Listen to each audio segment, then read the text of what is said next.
So hello everyone, welcome to Gradets education. मैं नेहा मिश्रा। कल आप लोगों को पढ़ा रही थी। लास्ट वीडियोस में मैंने क्या पढ़ा था? सेल पढ़ा था। सेल की डेफिनेशन क्या होती है, सेल की डिस्कवरी किसने की थी, कौन से ईयर में की थी, कैसे डिस्कवरी की थी, और क्या पढ़ा था, सेल थ्योरी क्या होती है, किसने दी थी, कौन से ईयर में थी। ये सारी चीज़ें हम लोग पढ़ चुके हैं, राइट। आगे हम लोग क्या पढ़ेंगे कि सेल का जो स्ट्रक्चर होता है वो कैसे होता है। मतलब अगर हम लोग हैं, जितने भी प्लांट्स हैं, एनिमल्स हैं, बैक्टीरिया है, माइक्रो ऑर्गेनिजम्स है, जो है स्ट्रक्चर कैसे फॉर्म होते हैं, तो सेल का स्ट्रक्चर, ठीक है। तो जो ऑर्गेनिजम्स होते हैं बेटा, ऑर्गेनिजम्स होते हैं, ये क्या होते हैं? ऑर्गेनिजम्स का जो सेलुलर स्ट्रक्चर होता है, जो सेल होते हैं, सेलुलर ऑर्गेनिजम्स होते हैं, एक यूनिसेलुलर होते हैं, राइट। एक यूनिसेलुलर होते हैं और यूनिसेलुलर ऑर्गेनिज्म, और एक टाइप आते हैं मल्टी सेलुलर ऑर्गेनिजम्स। क्या? Multi cellular organism. अब यूनिसेलुलर और मल्टी सेलुलर ऑर्गेनिजम्स क्या होते हैं, ठीक है, ये बताएंगे यहाँ पे। यूनिसेलुलर ऑर्गेनिज्म क्या होते हैं बेटा? यूनिसेलुलर ऑर्गेनिज्म वो ऑर्गेनिजम्स होते हैं जिनमें एक सेल प्रेजेंट होती है, ठीक है। यूनिसेलुलर ऑर्गेनिज्म वो ऑर्गेनिजम्स होते हैं जिसमें एक सेल प्रेजेंट होती है, और मल्टी सेलुलर ऑर्गेनिजम्स वो ऑर्गेनिजम्स होते हैं जिसमें मोर देन वन सेल्स होती हैं, राइट। जैसे अभी एग्जांपल देखेंगे, इसका एग्जांपल क्या क्या है। यूनिसेलुलर ऑर्गेनिजम्स में आपके आते हैं अमीबा। एक तो अमीबा तो सबने पढ़ा होगा ना, शुरू से ही पढ़ा होगा कि अमीबा क्या होता है। बैक्टीरिया और पैरामीशियम, ये आपके यूनिसेलुलर ऑर्गेनिजम्स हैं। पैरामीशियम, ये जो हैं आपके अमीबा, बैक्टीरिया और पैरामीशियम, ये आपके यूनिसेलुलर ऑर्गेनिजम्स हैं। मल्टी सेलुलर ऑर्गेनिजम्स में क्या क्या आ जाते हैं? मल्टी सेलुलर ऑर्गेनिजम्स में आपके आते हैं प्लांट्स एंड एनिमल्स, राइट। क्या क्या आते हैं? प्लांट्स और एनिमल्स। मतलब जितने भी अमीबा होते हैं, बैक्टीरिया होते हैं, पैरामीशियम होते हैं, ये किससे मिलकर बने? ये किससे? एक सेल से बने होते हैं, ठीक है। इसलिए ये यूनिसेलुलर ऑर्गेनिजम्स हैं। और जितने भी प्लांट्स या एनिमल्स होते हैं, ये कई सारी सेल से, अलग अलग तरीके से के सेल से मिलकर बने हुए होते हैं, इसलिए इनको मल्टी सेलुलर ऑर्गेनिजम्स कहा जाता है। अभी यूनिसेलुलर और मल्टी सेलुलर ऑर्गेनिज्म में क्या क्या डिफरेंस होता है, ये मैं आपको आगे बताती हूँ, ठीक है। ये देखिए यहाँ पे है डिफरेंस यूनिसेलुलर ऑर्गेनिजम्स और मल्टी सेलुलर ऑर्गेनिजम्स में। पहले क्या क्या है, कैरेक्टरिस्टिक्स में दिया गया है सेल नंबर। मतलब यूनिसेलुलर ऑर्गेनिज्म में कितने सेल होते हैं और मल्टी सेलुलर ऑर्गेनिजम्स में कितने सेल होते हैं।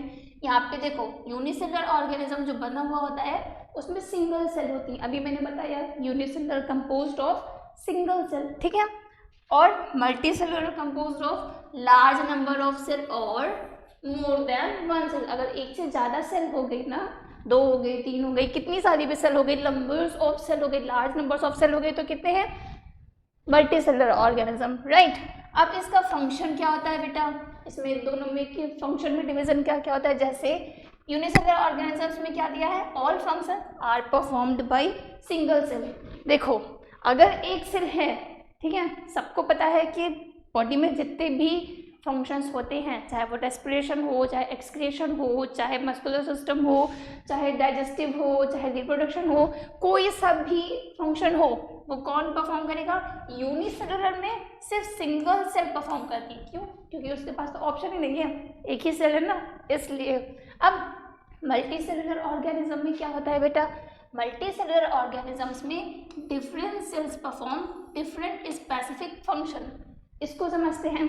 मतलब बॉडी में हमारे कितने 100 सेल्स हैं, ठीक है। कितने सेल्स हैं बॉडी में हमारे? 100 सेल्स हैं। अब इन 100 सेल्स को डिवाइड कर देते हैं अलग अलग फंक्शंस के उस पर। जैसे 25 करके 4 फंक्शंस में डिवाइड कर दिया, राइट।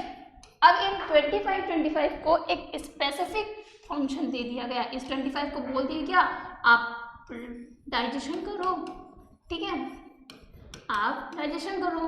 इनको बोल दिया आप रेस्पिरेशन करो, इनको बोल दिया आप एक्सक्रीशन करो, इनको बोल दिया आप न्यूट्रिशन वाला काम देखो, राइट।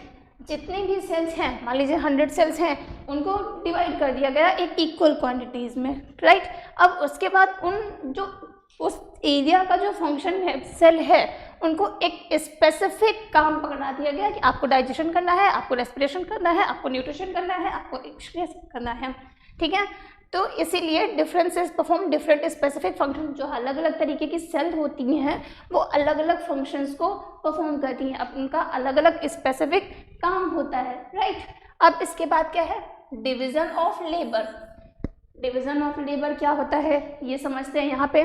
जैसे अभी मैंने बताया कि जितने भी फंक्शंस होते हैं, लाइफ प्रोसेसेस होती हैं। लाइफ प्रोसेस तो हम लोगों ने पढ़ा हुआ है ना, 10th में एक चैप्टर है लाइफ प्रोसेसेस, उसमें टॉपिक आता है रेस्पिरेशन और डाइजेशन, एक्सक्रीशन, न्यूट्रिशन, ये सारे प्रोसेसेस आते हैं जिससे हमारी बॉडी चलती है। अभी आपको बोला जाए, आपके हार्ट को बोले, आपका हार्ट बोले कि आज मैं नहीं चलूँगा, तो क्या पॉसिबल है लाइफ सर्वाइव कर सकते हैं? बिल्कुल नहीं कर सकते हैं। या जो रेस्पिरेशन वाले वो हैं सेल्स, वो बोले कि आज मेरा रेस्पिरेशन करने का मूड नहीं है, आज मैं डाइजेशन करूँगा, तो ये पॉसिबल है? बिल्कुल पॉसिबल नहीं है। जितने भी सेल होते हैं, चाहे वो रेस्पिरेशन के सेल हों, चाहे डाइजेशन के सेल हों, चाहे एक्सक्रीशन के सेल हों, उन सबको स्पेसिफाइड कर दिया जाता है। मतलब वो सेल उसी एक स्पेसिफिक फंक्शन करते हैं, सिर्फ सारे सेल मिलके एक फंक्शन करते हैं। अभी देखो, अगर अलग अलग तरीके की सेल होती है, राइट, अलग अलग सेल हैं, सारे सेल्स ने बोला कि मैं ये डाइजेशन करूँगा, मैं रिप्रोडक्शन करूँगा, मैं एक्सक्रीशन करूँगा, तो काम अच्छे से नहीं हो पाता है, ठीक। तो बॉडी ने क्या किया, बॉडी ने सारे सेल्स को डिवाइड कर दिया। अब उन ग्रुप ऑफ सेल्स को एक काम दिया, मतलब उनसे बोला कि जितने भी आप लोग हो, आप लोग सिर्फ एक काम करो, लेकिन अच्छे से करो, राइट। जो सेल्स को अलग अलग डिवाइड कर दिया गया, तो जो रिप्रोडक्शन वाले सेल हैं या एक्सक्रीशन वाले सेल हैं या डाइजेशन वाले सेल हैं, वो वही काम करेंगे, ठीक। इसीलिए वो उस काम में क्या करते हैं, PhD कर लेते हैं, ठीक है। उस काम में इनको PhD की डिग्री मिल जाती है। PhD की डिग्री मतलब मिलना, एक स्पेसिफाइड हो जाते हैं कि डाइजेशन वाले सेल्स सिर्फ डाइजेशन करेंगे, रेस्पिरेशन वाले सेल्स सिर्फ रेस्पिरेशन करेंगे, ठीक है। ये चीज़ है, cell specified to perform different functions. ये समझ में आ गया। अब इसके बाद रिप्रोडक्शन क्या होता है। इनके रिप्रोडक्शन में अगर यूनिसेलुलर है, सिर्फ एक सेल है, तो वही एक सेल सारा काम करेगा ना, involves the same single cell. वही एक सिंगल सेल रिप्रोडक्शन करता है, डाइजेशन करता है, रेस्पिरेशन करता है, या जितने भी ओवरऑल उस सेल में फंक्शन होते हैं, प्रोसेसेस होती हैं, वो एक ही सेल करता है, राइट। अब उसके आगे इसमें मल्टीसेलुलर ऑर्गेनिज्म में देखते हैं क्या होता है। मल्टीसेलुलर ऑर्गेनिज्म में जो स्पेशलाइज्ड सेल होती है, germ sale tax part in reproduction. जैसे कि अभी मैंने इसमें बताया, कोई एक फंक्शन कंटिन्यूसली, मतलब पूरे लाइफ टाइम तक वो करते करते क्या हो जाते हैं, स्पेसिफाइड हो जाते हैं, ठीक। वैसे ही जो जर्म सेल होती है, हमारे रिप्रोडक्शन में जो सेल काम करती हैं, उनको क्या बोलते हैं, जर्म सेल बोलते हैं, राइट। वो जर्म सेल ही मल्टीसेलुलर ऑर्गेनिजम्स में रिप्रोडक्शन में पार्ट करती हैं। अब इसके आगे क्या है, लाइफ स्पैन शॉर्ट होती है। यूनिसेलुलर ऑर्गेनिजम्स की जो लाइफ होती है, जो वो बहुत ही शॉर्ट होती है, जो थोड़े ईयर तक जीते हैं, लाइक।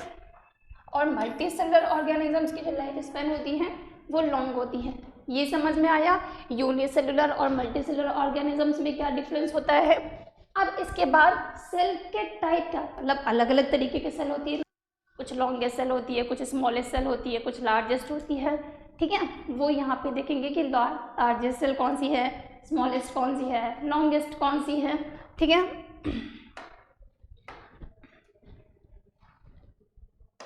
अभी ह्यूमन बॉडी की, सबसे पहले हम लोग ह्यूमन बॉडी की बात करते हैं।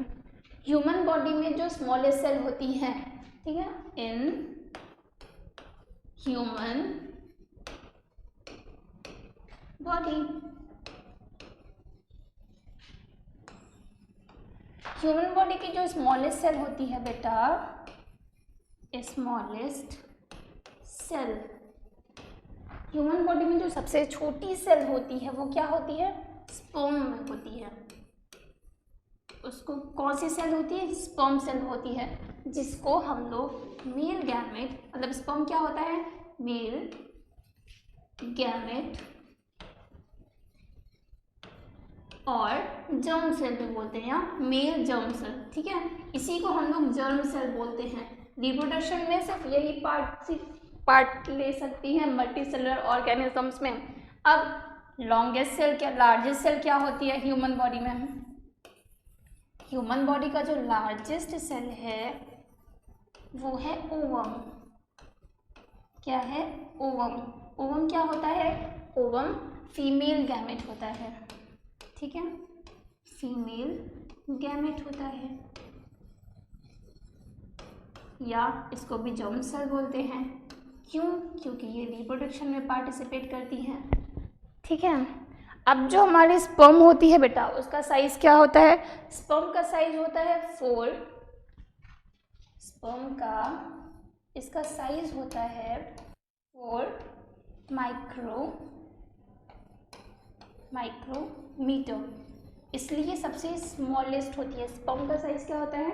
4 माइक्रोमीटर, ठीक है। अब आगे जाते हैं, अब आगे जाएंगे, हम लोग देखेंगे लिविंग ऑर्गेनिजम्स में सबसे स्मॉलेस्ट, लार्जेस्ट या लॉन्गेस्ट सेल कौन सी होती है, ठीक है। तो living organisms in living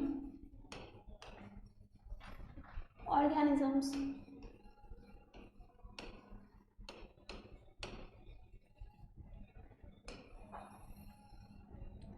living organism में जो सबसे स्मॉलेस्ट सेल होती है बेटा, वो होती है स्मॉलेस्ट सेल। कौन सी होती है? स्मॉलेस्ट सेल होती है माइकोप्लाज्मा। माइकोप्लाज्मा, जिसको हम लोग PPLO भी बोलते हैं। क्या बोलते हैं? PPLO। इस PPLO का फुल फॉर्म क्या होता है? इसका फुल फॉर्म होता है प्लूरो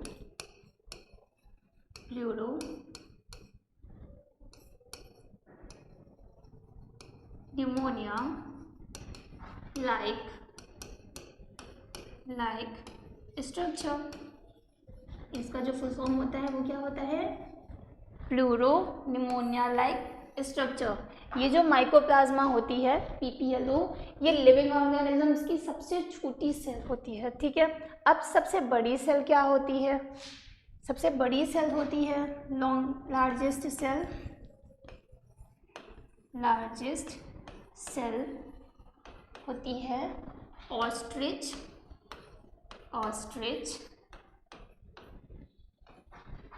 एग।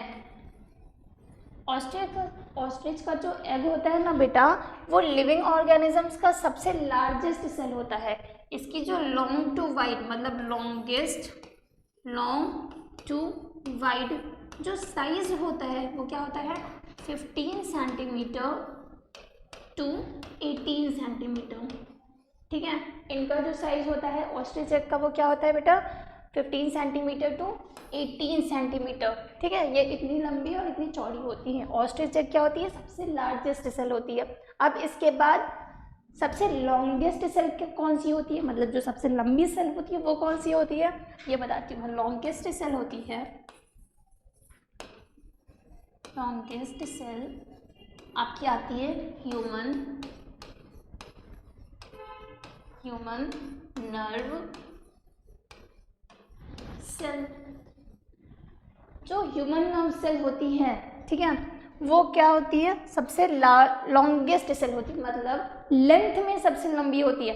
अगर सबसे छोटी नर्व सेल होगी तो वो कितनी होगी? 0.1 मिलीमीटर, ठीक है।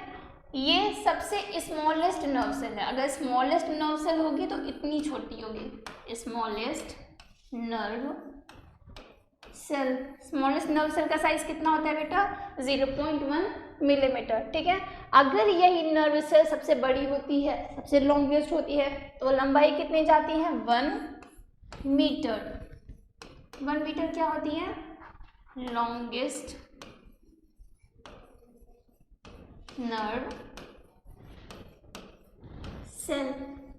ठीक है, ये इतनी सारी चीज़ें समझ में आ गई। आज मैंने क्या क्या पढ़ा अभी, यूनिसेलुलर ऑर्गेनिजम्स क्या होते हैं, मल्टीसेलुलर ऑर्गेनिजम्स क्या होते हैं, उनके बीच में डिफरेंसेस क्या क्या होती हैं, एग्जाम्पल क्या क्या होते हैं। उसके बाद ह्यूमन बॉडी में सबसे स्मॉलेस्ट सेल कौन सी होती है और लार्जेस्ट सेल कौन सी होती हैं। ठीक है, लिविंग ऑर्गेनिजम्स में सबसे स्मॉलेस्ट सेल कौन सी होती है, लॉन्गेस्ट कौन सी होती है और लार्जेस्ट कौन सी होती है। ये सारी चीज़ें हम लोगों ने इस लेक्चर में पढ़ लिया। इसके बाद वाले वीडियोस में हम पढ़ेंगे क्या, टाइप्स ऑफ सेल, सेल के टाइप क्या क्या होते हैं, मीन्स प्रोकैरियोटिक सेल और यूकैरियोटिक सेल। ये इसके आगे के वीडियोस में पढ़ेंगे। Till then bye bye, do like share and subscribe. Thank you.